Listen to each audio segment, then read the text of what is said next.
বুড়ো পরে 70-75 বছর বয়স, সেলুনি বইছে, চুল টুল ডাটে সাটে কাটাইয়া চাইছি বলে মুখ চাষা একেবারে চুল কাটায় কালি মাহাচ্ছে। আমার পরিচিত, আমি বললাম যে চাষা কি ব্যাপার, এই বয়সে চুলি কালি মাহাচ্ছেন? কয় বাবা একটু শ্বশুর বাড়ি যাব। এই বুড়ো কালে শ্বশুর বাড়ি যাবে, তা ইয়াং হয়ে যাবে। আমি কাছে চুল নাই ইয়াং বানালি, তোমার চামড়া ঝুলি গেছে, তা বুড়ো বানাই কোন পাম্পার দিয়ে? চামড়া ঝুলে গেছে, ভুলো মানে কি দিয়া? শেখ সাদির গল্প মনে আছে না? এক বুড়ি বসি রং ঘষি ঘষি কালো করছিল কেশ, কহিলাম গো বুড়িমা তোমার বুদ্ধি তো আছে বেশ, পাকা চুল কালো হইবে হয়তো কালো রং মাখাইলে, কুজপিট তব হবে না কো সোজা হাজারো মালিশ দিলে। বুড়ি হয়ে গেছে, চুলও বাঁকছে, পিঠও কুজো হয়ে গেছে, চুল কয়টা কালে কালি মাহায় কালা বানাবা, মাজা সুজার মানে কোন মলম দিয়া? খালি তো চুলের দ্বারা ইয়াং হয় না, সবকিছুতে ইয়াং লাগে। কথা কান ঠিক না? আরে বার্ধক্য আসলে কিচ্ছু করা যায় না। বুড়ো বাবাকে কাছে শুনে দেখো, 80-90 বছরে বুড়ো যারা এখন এক ওয়াক্তের 3 প্রকারের নামাজ পড়তে 3 বার ওযু করা লাগে। ওযু বানাইয়া মসজিদে যাইয়া সুন্নত 4 রাকাত পড়ছে জোহরের আগে, ফরজের আগে। সুন্নত 4 রাকাত পড়ে 2-3 মিনিট বসে রয়েছে, জামাতের সময় হয়নি, তলপেট সিবে ধরে বার হইতেছে, কাকা কোন দিক যান, ফরজ পড়বেন না? আর বাবা পেশাব আইছে, বাইরে যে পেশাব করে আইসে ওযু বানায়, কোনো মতে ফরজ পড়তে পড়তে আবার বেরো যায়, কাকা সুন্নত পড়বেন না? কয় ভাই ছুটি গেছে। আবার ওযু বানাইছে, শেষের 2 রাকাত আবার ভরা লাগে। কতক্ষণ? আর যুবক, তোমার এখন যৌবন কাল, সকাল 9টায় গোসল করবা, গোসলের ওযুতে তুমি আসর মাগরিব ইশাও পড়ে শুইতে পারো, এমন সুন্দর সুঠম বডির অধিকারী যুবক অনেক আছে, আছে না নাই? কাজেই তোমার এই যৌবন কালরে কাজে লাগাও। তাহাজ্জুদ পড়লে এখন পড়ো, ইশরাক পড়লে এখন পড়ো, 5 ওয়াক্তের নামাজ এখন পড়ো, আরে উমরা করলে এখন করো, হজ করলে এখন করো। বুড়ো কালে বুড়োরা বাঙালিরা বেশিরভাগই একেবারে বাকড়াই মাল হইয়ে শেষে যায় হজে, সময় থাকতে যাবে না। অহুদ পাহাড়, তুর পাহাড়, কি বলে জাবালে নূর, জাবালে সোর, এই সমস্ত পাহাড়ের কাছে যাই, ওই যেখানে ওহী নাজিল হইছে, পাহাড়টা বেঢঙ্গে মেলা উঁচু, নিচে যায় দেয় যে যুবকরা যায় বাইরে উঠে যাচ্ছে, আর উনি তো 80 বছরের বুড়ো, রাস্তায় যে হাঁটে তাই গুল্লিতে পড়ে যায়। ওই জায়গা যাইয়া খালি আপনি ধরে সময় থাকতে আসিনি, সময় থাকতে আসিনি, শীত হয়ে হাই ছাড়া ছাড়া উপায়টাই। আর দুনিয়া মাজরাতুল আখিরা, দুনিয়া হলো আখিরাতের ক্ষেত, আখিরাতের ক্ষেত জমি, এখান থেকে আপনাকে ফসল বানায় যাইতে হবে। দুনিয়ায় জমি তৈরি হয়ে গেছে, এই জায়গায় বসে গাছ লাগাবেন। তাই গাছ লাগাইতে বিচি ফাটাবো কার কাছে? তোমার বিচি ফাটাতিকের কাছে ফাটানো লাগবে না, তোমার কোনো ট্রাক ভ্যান লাগবে না, এই জায়গায় বসে পড়বা সুবহানাল্লাহ। একটা গাছ লাগানো হয়ে গেছে, বলেন না সুবহানাল্লাহ। আর একটা লাগানো হয়ে গেছে, ছোট্ট একটা বিল্ডিং বানাই ফেলি, আপাতত করবেন ইনশাআল্লাহ। বলেন বিসমিল্লাহির রহমানির রহিম, কুল হুয়াল্লাহু আহাদ, আল্লাহুস সামাদ, লাম ইয়ালিদ ওয়া লাম ইউলাদ ওয়া লাম ইয়াকুল লাহু কুফুয়ান আহাদ। 4 তলা একটা দালান তৈরি হয়ে গেছে। খালি কইতে দেরি, অতি দেরি নাই। দুনিয়া আখিরাত বোঝা কঠিন, কামাই করা সহজ। আখিরাত বোঝা কঠিন, কি কই কলি হয়ে গেল নাকি? এই কইলেই হয়ে গেল। আখিরাত বোঝা কঠিন, কামাই করা সহজ। এই যে বিসমিল্লাহ 1 আয়াত, আর কুলু সূরা আছে কয় 4 আয়াত নাকি? কুলু সূরা 3 আয়াত, 3 আর 1 4 তলা বিল্ডিং হয়ে গেছে। আমি কই না, ক্বালা রাসূলুল্লাহ সাল্লাল্লাহু আলাইহি ওয়াসাল্লাম ইয়াকালু লি সাহিবিল কুরআন ইকরা ওয়ারতাকি ওয়ারাতিল কামা কুনতা তুরাতিলু ফিদ দুনিয়া ফা ইন্না মানজিলাকা ইনদা আখিরি আয়াতিন তাকরাউহা। এ সাধারণ পাবলিক, আমার বাপ ও ভাইয়েরা, অন্তর দিয়ে মহব্বতের সাথে শুনবেন। কিয়ামতের ময়দানে দেখবেন আপনারা যারা কোরআন শরীফ পড়তে পারেন, যে যে কয় আয়াতের হাফেজ, যে যে কয় আয়াত পড়েছেন জিন্দেগিতে, আল্লাহর কসম তাকে আল্লাহ ওই কয় তালা দালান বানায় দিবে। একটা আয়াত পড়বেন 1 তলায় উঠবেন, আর এক আয়াত পড়বেন আর 1 তলায় উঠবেন। আপনি যদি পাবলিক মানুষ সারা জীবন কষ্ট করিয়া 1 খতম কোরআন শরীফ পড়তে পারেন, দেখিও যদি পড়েন, হাফেজ হওয়া শর্ত না। ইউকালুলি সাহিবিল কোরআন, কোরআনওয়ালাকে বলা হবে। ইউকালুলি হাফিজিল কোরআন, এই কথা হাদিসে আসে নাই, কোরআনওয়ালাকে বলা হবে। অর্থাৎ যে ব্যক্তি কোরআন হাতে রাখে, কোরআন পড়ে, দেখে দেখো যদি সারা জীবনে 1 খতম কোরআন আপনারা পাবলিকরা পড়েন, আপনারা দেবে 2টা বিল্ডিং। আর হযরত মাওলানা আব্দুল কামরুজ্জামান সাহেব ভাইজান যদি পড়ে, তাহলে ওনারে 1 খতমে বিল্ডিং দেবে 1টা, হুজুরে দেবে 1 বিল্ডিং, আপনারা পাবলিকরা পড়লে পাবেন 2 বিল্ডিং। আল্লাহ এই জায়গায় একটু পার্সিয়ালিটি করছে, যা দেখা যাচ্ছে চোখের সামনে। পাবলিকে এক খতম পড়ার সাথে সাথে বিশ্ব নবী বলেন আমার কথা না, উলামায়ে কেরাম সাহেব হাদিসের মধ্যে আছে নবী পাক বলেন লাহু আজরান, তারা ডবল নাকি, ডবল নাকি মানে এক খতমে যে প্রতিদান বরাদ্দ ছিল পাবলিকে পড়লে তারে ডবল দেওয়া হবে, তার মানে 2 খতমের প্রতিদান।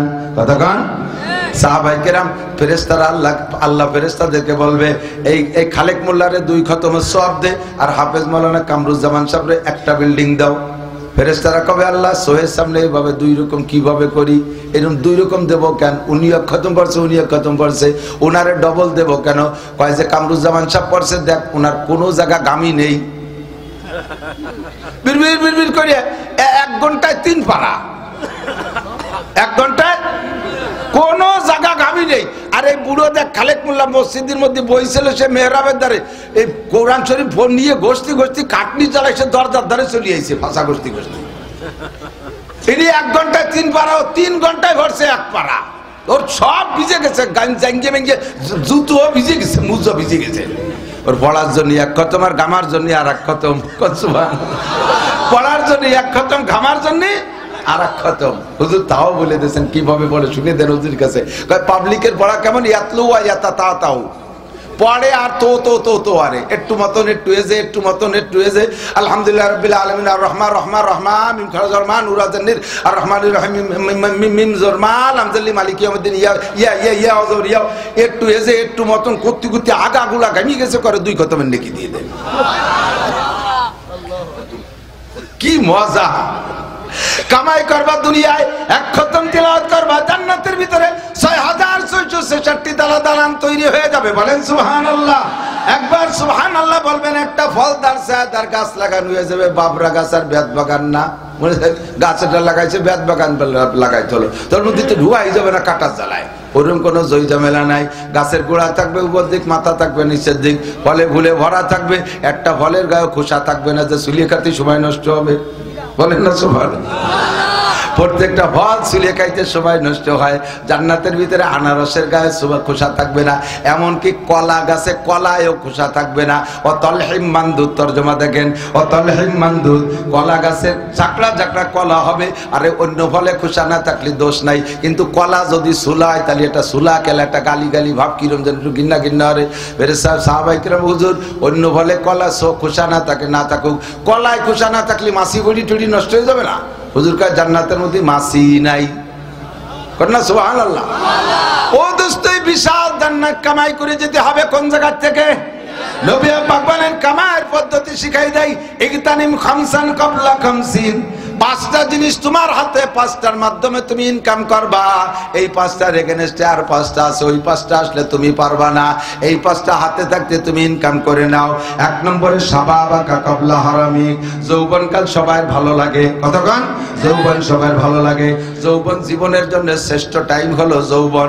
যৌবন যখন দুর্বল হয়ে আসে, যৌবনকে পুনরুদ্ধার করার জন্য কতটা খায়। কলকাতা হারবাল, ইন্ডিয়া হারবাল, দুনিয়ার বাল খায়, তারপরও কাজ হয় না। কতক্ষণ? ঠিক না? আরে এই যৌবনকে সবাই ভালো লাগে। যৌবন ঠিক রাখার জন্য কত ঔষধ পানি খাও। কয় যৌবন কাছে আছে আপাতত, বার্ধক্য তোমার পছন্দ হয় না। বার্ধক্য ভালো লাগে? বুড়ো অতি কেউ চায় না। একটা দাড়ি যেদিন পাকছে, আয়না ধরে দেয় যেটা সাদা, দৌড়ে খোট্টান দিয়ে উঠে গেছে ফেরেশতারা টের পাওয়ার আগে। বুড়ো এক দাড়িতে বুড়ো হতে দেবে না। মাথায় সাইডে একটা চুল পাকছে, ছোট মাইয়ের ওই ধারে লাগাই দিচ্ছে, মাই চুল কাটে উঠে দে, বুড়ো হবো না। যদি ফাঁকাফাঁক পাইকে সাদা হয়েই যায়, তারপরে কালিমা হয়, কালা বানায়। এক বুড়ো প্রায় 70-75 বছর বয়স, সেলুনি বইছে, চুল টুল ডাটে সাথে কাটাইয়া চাইছি বলে মুখ চাষা একেবারে চুল কাটায় কালিমা হাসছে। আমার পরিচিত, আমি বললাম যে চাষা কি ব্যাপার, এই বয়সে চুলি কালিমা হাসছেন? কয় বাবা একটু শ্বশুর বাড়ি যাবো। এই বুড়ো কালে শ্বশুর বাড়ি যাবে, তা ইয়াং হয়ে যাবে। আমি কাছে চুল নাই ইয়াং বানাইলি, তোমার চামড়া ঝুলি গেছে, তা বুলো বানাই কোন পাম্পার দিয়ে? চামড়া ঝুলে গেছে, ভুলো বানা কি দিয়া? শেখ সাদির গল্প মনে আছে না? এক বুড়ি বসি রং ঘষি ঘষি কালো করছিল কেশ, কহিলাম গো বুড়িমা তোমার বুদ্ধি তো আছে বেশ, পাকা চুল কালো হইবে হয়তো কালো রং মাখাইলে, কুজো পিঠ তব হবে না কো সোজা হাজারো মালিশ দিলে। বুড়িয়ে গেছে, চুলও বাকছে, পিঠও কুজো হয়ে গেছে, চুল কয়টা কালে কালি মাহায় কালা বানাবা, মাজা সোজার মানে কোন মলম দিয়া? খালি তো চুলের দ্বারা ইয়াং হয় না, সবকিছুতে ইয়াং লাগে, কতক্ষণ ঠিক না? আরে বার্ধক্য আসলে কিচ্ছু করা যায় না। বুড়ো বাবাকে কাছে শুনে দেখো, 80-90 বছরে বুড়ো যারা এখন এক ওয়াক্তের 3 প্রকারের নামাজ পড়তে 3 বার ওযু করা লাগে। ওযু বানাইয়া মসজিদে যাইয়া সুন্নত 4 রাকাত পড়ছে জোহরের আগে, ফরজের আগে। সুন্নত 4 রাকাত পড়ে 2-3 মিনিট বসে রয়েছে, জামাতের সময় হয়নি, তলপেট সিবে ধরে বার হইতেছে, কাকা কোন দিক যান, ফরজ পড়বেন না?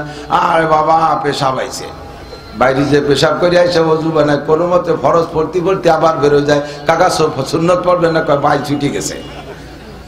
আবার ওযু বানাইছে, শেষের 2 রাকাত আবার পড়া লাগে, কতক্ষণ? আর যুবক, তোমার এখন যৌবন কাল, সকাল 9টায় গোসল করবা, গোসলের অজুতে তুমি আসর মাগরিব ইশাও পড়ে শুইতে পারো, এমন সুন্দর সুঠাম বডির অধিকারী যুবক অনেক আছে, আছে না নাই? কাজেই তোমার এই যৌবন কালরে কাজে লাগাও। তাহাজ্জুদ পড়লে এখন পড়ো, ইশরাক পড়লে এখন পড়ো, 5 ওয়াক্তের নামাজ এখন পড়ো, আরে উমরা করলে এখন করো, হজ করলে এখন করো। বুড়ো কালে বুড়োরা, বাঙালিরা বেশিরভাগই একেবারে বাকড়াই মাল হইয়ে শেষে যায় হজে, সময় থাকতে যাবে না।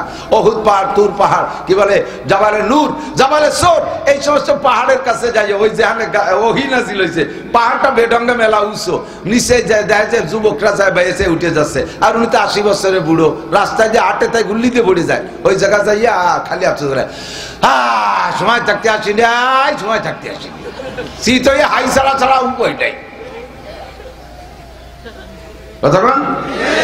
নামাজ পড়লি এখন পড়ো, রোজা রাখলি এখন রাখো, নফল রোজা এখন রাখো, তাহাজ্জুদ পড়লি এখন করো। আরে শেষ রাতে উঠে ঠান্ডা পানি দিয়ে গোসল করে তুমি তাহাজ্জুদ পড়তে পারো।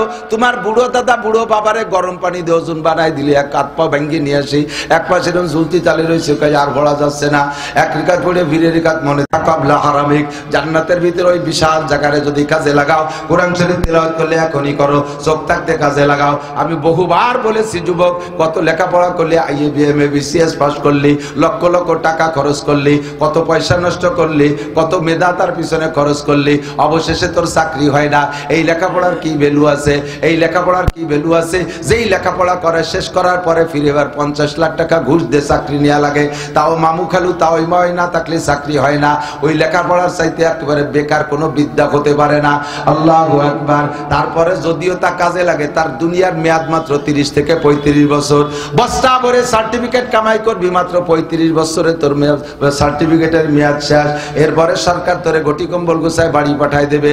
দুনিয়ার সার্টিফিকেটের বয়স যত বাড়ে তার দাম তত কমতে থাকে, একসময় বিলকুল ওয়াকে যোগ হয়ে যায়। আর কোরআনের সার্টিফিকেট অর্জন করবা মাত্র 61 দিন মেহনত কইরা। 61 দিন মেহনত করলে কোরআন শরীফ পড়া শেখা যায়।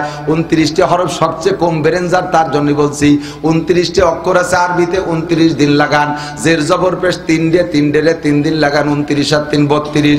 জজম আর তাসদীদ 2টি আছে সংযোগ পদ্ধতি, তার জন্য আর 2 দিন, তাতে আপনার হবে 34 দিন। 10 প্রকারের মদ আছে, অর্থাৎ টাইনে পড়া। মদ মানে এবার গাঁজা বা ফেন্সিডিল মনে হইলেন না, মদ মানে টাইনে পড়া। এ আছে 10 প্রকার, তা সেখান 10 দিন। 34 আর 10 44, 44 দিন। 17টা মাখরাজ আছে আর 17 দিন। 17 আর 44 61 দিন। 61 দিন মেহনত করে একটা সার্টিফিকেট অর্জন করবি। এই সার্টিফিকেটের বয়স যত বাড়বে তত তার দাম বাড়বে। আরে মরার পরে আরো বাড়বে। জান্নাতে যাই এই সার্টিফিকেটে তোরে 6666 তালা দালানে না উঠাই দিয়ে ব্যাকে আসবে না। জোরে কন্যা সুবহানাল্লাহ। হযরত মাওলানা কামরুজ্জামান সাহেব আজ থেকে 35 বছর আগে মাওলানা পাস করছে। যুবক মানুষ ছিল, সেন্তো কেডা। এখন যত বয়স বাড়তিছে তত তার পরিচিতি বাড়তিছে, কথা ঠিক না? সদর সাহেব যখন যুবকে বাংলাদেশে আসছিলেন, চিন্তো কিডা? সদর সাহেবের জিন্দেগির শেষ পর্যন্ত এমন সিনা সেন্সে বাংলার মানুষই। আরে মরার পরে তার ভক্ত আরো বাড়ছে। মরার পরে সদর সাহেবের নামে আরো হাজার হাজার মাদ্রাসা হচ্ছে, কথা বলেন ঠিক না? কাজেই কোরআনের সার্টিফিকেটের বয়স যত বাড়ে তত তার দাম বাড়ে। মাত্র 61 দিন মেহনত করে কোরআন শরীফ পড়া শেখো। আল্লাহ পাক তোমাকে তৌফিক দিয়েছে যৌবনকালে। আমি 20 জন মানুষ নিয়ে গেছি তবলিগি কিশোরগঞ্জে পাকুন্দে থানা, আজ থেকে বেশ 10 11 12 বছর আগে 2013 সালে রমজানে গিয়েছিলাম। 12 জন ছিল আমার সাথে স্কুল কলেজের যুবক, আর 3-5 জন ছিল বুড়ো। আমরা 3 জন ছিলাম আলেম। 5 আর 3 8 আর 12 20 জন। এই আপনাদের বলমারির মজিবার দারোগা আমার মোটরসাইকেল চালাতো, উনি ছিল জামাতের আমির। আমরা 3 জন আলেমের প্রচেষ্টা কইরা এই 12 জন কলেজের স্কুল কলেজের যুবক তাদের বেরেন নরম আছে, ওদেরকে মাত্র 38 দিনে আলিফ বা থেকে কোরআন শরীফ পড়া শিখাইয়া 8 পারা করে সবক পড়াই বাড়ি আনছি। বুড়ো কয়জনের বেরেনে ধরে না, একেবারে সৈতিয়া ডেলার মতো টাইট হয়ে গেছে, কোনো মতে পারি না। তারপরই বুড়ো কয়জন মেহনত কইরা অক্ষর সিনায়ের জবর পেশ যজন তাসদিদ চিনাই ফেলাইছিলাম। আর 8টা চিল্লা থাকতে পারলে আল্লাহর রহমতে 5 জন বুড়োরে কোরআন শরীফ পড়া শিখে আনতে পারতাম। ফাঁকে একটা কথা বলে যাই দোস্ত, আমরা 3 জন আলেম সাথে ছিলাম বিদায় পাবলিকদেরকে কোরআন পড়াইছি। আর যদি সবগুলো পাবলিকের আড্ডা হয় তাহলে একটা আলিফও শিখতে পারবে, কথা বলেন পারবে। আর সেই সমস্ত পাবলিকরা তবলিগে যাইয়া উলামায়ে কেরামরে সহ্য করতে পারে না, কাকড়ায় যাইয়া পিঠে মারে। এই জাতীয় 2 নম্বর তাবলিগের যারা আসবে তাদেরকে মসজিদে ঢুকতে দেয়া যাবে? জোরে বলেন যাবে? এতাতি তাবলিগ, সাতপন্থী তাবলিগ, সন্ত্রাসপন্থী তাবলিগ, কথা বলেন ঠিক কি না?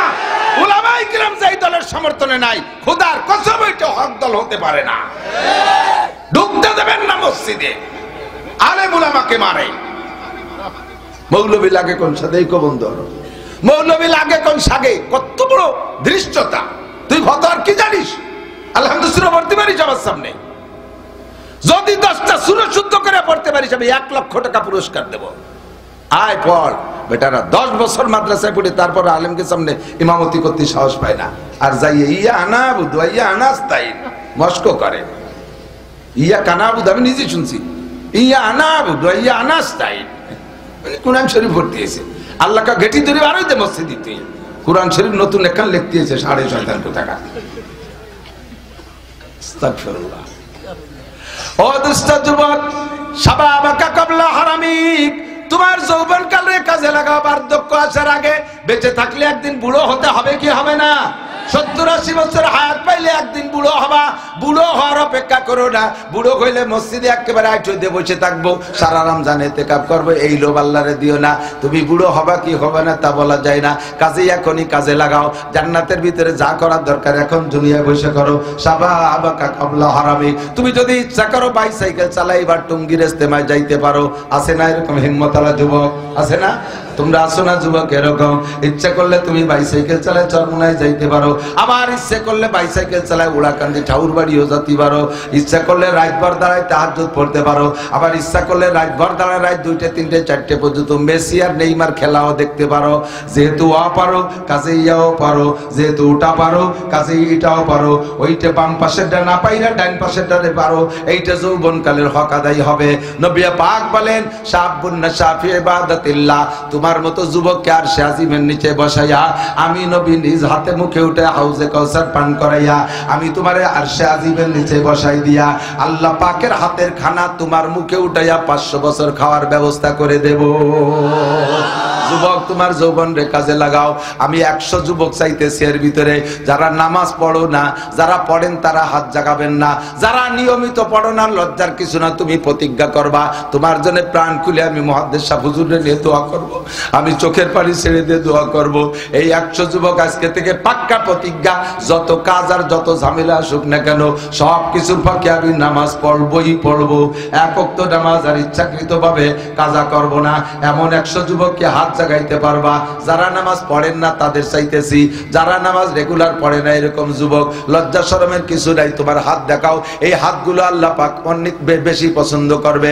পাক্কা সিদ্ধান্ত বলে নামাজ পড়বই, যত ঝামেলা আসুক সব ঝামেলার মাঝে আমি নামাজটা সিদ্ধান্ত নিয়ে যাবে না ইনশাআল্লাহ, সিদ্ধান্ত নিয়ে যাবে।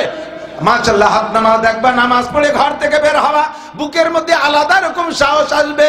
যে কাজে হাত দিবা বরকত পাইবা, তুমি সব জায়গায় সফল হবা। চাকরিতে দাঁড়াইছে 500-500-র ভিতরে 499 জন ফেল, তুমি একজন মাত্র নেবে, তুমি পাস করে যাবা ইনশাআল্লাহ। যদি চাকরি না হয় আল্লাহ তোমার এমন ব্যবস্থা করবে যে তোমার আন্ডারে আরো 500 লোকরে চাকরি দেবে, তোমারে আল্লাহ কোম্পানির মালিক বানাই দেবে। পারে কি পারে না? আমি বলি না, বিশ্ব নবী বলেন মান হাফাজা আলা সালাওয়াতি আকরামাকুল্লাহ বিখামসি খিসাল, 5 ওয়াক্ত নামাজ নিয়মিত পড়লে 5টা পুরস্কার আল্লাহ দেয়। 1 নম্বর পুরস্কার হলো ইরফান গুজিকুল আইশ, ওই লোকটার দুনিয়ায় কোনোদিন অভাব হবে না। সময় কম বিদায় বেশি চাবাইতে পারছি না আমার দিক, ঘন হয়ে যাচ্ছে কথা, কারণ আমার টাইমের একটা সীমা আছে, তার ভিতরে শেষ করে দেব। 2 নম্বর হলো সে হাতাকা কাবলা সুকুমিক। আমি আপনাদের সকলের কাছে জানতে চাই শারীরিকভাবে কেমন আছেন? আপনারা একটু অসুস্থ নি, আসতে বলেন যে সবাই কেমন আছি? আলহামদুলিল্লাহ। কয় না হুজুর আমার ডায়াবেটিস। আপনার চাইতে বেশি ডায়াবেটিস হলো হাসপাতালে, তার চাইতে আপনি কম আছেন। কতক্ষণ তার সামনে আপনি সুস্থ, আপনি স্ট্রোকের রোগী, আপনি তো এখানে বসে আছেন। আর এক স্ট্রোকলা হাসপাতালে জীবনের শেষ নিঃশ্বাসের অপেক্ষা করতেছে, আমি স্ট্রোক হলে তার চেয়ে ভালো আছি। কতক্ষণ এই জন্য শুকর আদায় করেন, বলেন আলহামদুলিল্লাহ। নবী পাক বলেন সিহহাতাকা ক্বাবলা সুকুমিক। আখিরাতের ওই বিশাল মাঠে যদি ঘর বাড়ি বানাইতে হয়, তোমার সুস্থতারে কাজে লাগাও রোগ আসার আগে। অসুস্থ হয়ে গেলে নামাজ পড়তে পারবা না, অসুস্থ হয়ে গেলে রোজা রাখতে পারবা না, অসুস্থ হয়ে গেলে হজ করতে পারবা না, অসুস্থ হয়ে গেলে মসজিদে যাইতে পারবা না, অসুস্থ হয়ে গেলে তাবলীগে যাইতে পারবা না। কথা কন না কেন? আরে রোগ আসার আগে সুস্থতারে কাজে লাগাও, তাহলে তুমি সব কিছু সুন্দরভাবে করতে পারবা। সিহহাতাকা ক্বাবলা সুকুমিক। 3 নম্বর হলো গিনাকা ক্বাবলা ফিরাগাকা ক্বাবলা শুগুলিক। তোমার ঝামেলা মুক্ত সময়ের ঝামেলা আসার আগে কাজে লাগাও। আমরা এখন যে হালাতে আছি এইটাই আমার ঝামেলা মুক্ত সময়, এইটাই ঝামেলা মুক্ত সময়। এর সে ফ্রি হইয়া ভালো কিছু করব ওই আশাই করার দরকার নাই। কাকা একটু তাবলীগে চলেন, লেহাইছে না তাই চলে না। কয় না এই জানে বাইন বুন্নি লাগছে, পিএস টিএস লাগাতে হবে, পিএস কয়টা লাগাই তুই এই চলে যাবো। পিএস লাগানো শেষ সত্যি সত্যি চলেন যাই। কাকা কয় না দেখি তো এই পিএসের নিড়টা দিয়ে তারপরে দেখি তো। পিএসের নিড় দিতে দিতে আর এক পাইছে, তা বড় হয়ে গেছে। তাছাড়া চলেন কাকা নির্ত দিয়া। কয় না দেখি তো পিএস কয়টা উঠোই নাই, দেখি তো। পিএস উঠতে উঠতে আগে আকশোটা মিষ্টি নেমে গেছে। কাকা এখন চলেন যে কয় না বাইন বুন্নি শুরু হয়ে গেছে, পাট কয়টা বুনই নেই, তারপরে দেখি তো। এই করতে করতে ভাট বাসা পর্যন্ত চলে গেছে, খালি দেখি তো, কোনোদিন করি তো না। আপনার ঝামেলা কোনোদিন মুক্ত হতে পারবেন না। যাবো তো যাবোই। তোর পিএস সাঙ্গের বার তুললাম পা পিএস তাই গেল পয়সা গলিয়ে গোবর হইয়ে, আর আমি পিএস। আরে আগে আমার জান্নাত, আগে আমার আখিরাত। সিদ্ধান্ত নেন। আবার এর মানে না যে পিএস লাগানো লেগে গেছে তুই এটি চলে যাবেন। আল্লাহ পাক ফাঁকে ফাঁকে টাইম বের করে দিয়েছে, এই টাইমটারে কাজে লাগান। আপনি খোঁজেন, আপনার অবশ্যই টাইম আছে, ফ্রি টাইম রে কাজে লাগান। ঝামেলা আসার আগে পূর্ণ ফ্রেশ ঝামেলা মুক্ত দুনিয়ায় কেউ হতে পারে নাই, আর পারবে না। হ্যাঁ পারবেন একটা সময়, যে সময় আপনার কাজের ক্ষমতা থাকবে না। ছেলেরা কামাই রোজগার করে, বেশ মোটা টাকার মালিক হয়ে গেছে ছেলেরা। বাপ এখন কর্মক্ষম, কোনো কাজ করা লাগেও না, করতেও পারে না। এ বয়সে বাপের বয়স 80-85, এ সময় পেশাব করতে গেলে পায়খানা হয়ে যায়, বাই ছাড়তে গেলে লুঙ্গি নষ্ট হয়ে যায়। সে সময় আপনারা তাবলীগে যাওয়াও নিষেধ, কারণ আপনি যে মসজিদ নষ্ট করবেন। সময় থাকতে কাজে লাগান।